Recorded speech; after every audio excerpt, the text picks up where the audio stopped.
ഈ വേനൽക്കാലത്ത് നമ്മൾ ചെയ്തിരിക്കുന്ന ചെറിയ കുറച്ച് കൃഷികളാണ്. ഇത് നിത്യവഴുതന. നിത്യവഴുതന എന്ന് പറയുന്നത് ചെറിയ ചിലവിൽ നമുക്ക് കൃഷി ചെയ്ത് ഒരുപാട് വിളവെടുക്കാം. തീയൽ, തോരൻ, മെഴുക്ക് ഇതെല്ലാം വയ്ക്കാം. ഇതിൽ നിന്ന് തന്നെ കുറച്ച് ആദ്യം എടുക്കാം. ഇത് മുറ്റിയതല്ലെങ്കിൽ പെട്ടെന്ന് ഒടിഞ്ഞിങ്ങി പോരും. വേണ്ട, ഇതുപോലെ പെട്ടെന്ന് ഇതാണ് അതിൻ്റെ പരുവം. പെട്ടെന്ന് കിട്ടും. ഉണ്ടോ? ഇതാണ് അതിൻ്റെ വിത്ത്. ഈ ഭാഗമാണ്. ഇതിപ്പോൾ മുറ്റിയ വിത്താണ്. ഇത് നമുക്കെടുത്ത് വേണമെങ്കിൽ നടാനായിട്ട് എടുക്കാം. തക്കാളി നോക്കാം നമുക്ക്. ഇതൊക്കെ എടുക്കാറായില്ല. വയ്ക്കാം. കൊതുകൊക്കെ കുത്താതിരിക്കാനേ കവറിലൊക്കെ ഇട്ട് നിർത്തിയേക്കട്ടെ. ഇതൊക്കെ എടുക്കാം.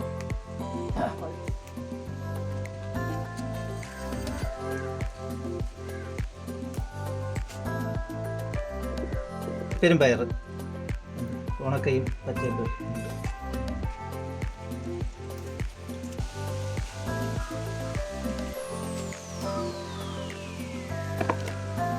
ഇതാണ് മീറ്റർ പയർ.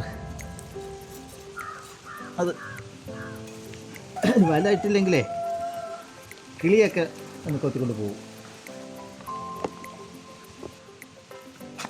കീര കണ്ടില്ലേ? നേരത്തെ ഇത് കുറേ അടുത്തടുത്താണ്. അതിൽ നിന്ന് വീണ്ടും പൊടിച്ചതാണ്. 2 ചെടിച്ചട്ടിയിലേ വെച്ചിട്ടുള്ളൂ. പക്ഷേ നമുക്ക് ഒരു തോരന് കിട്ടും എടുക്കുമ്പോൾ.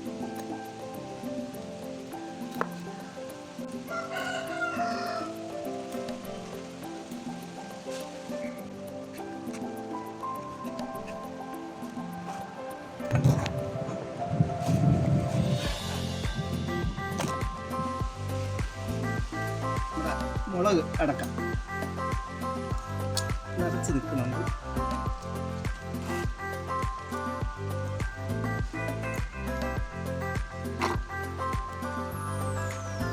കത്തിരി. ഇത്രയും പച്ചക്കറികൾ നമുക്ക് ആവശ്യത്തിന് കിട്ടിയിട്ടുണ്ട്. അപ്പോൾ അടുത്ത വീഡിയോയിൽ നമുക്ക് വീണ്ടും കാണാം.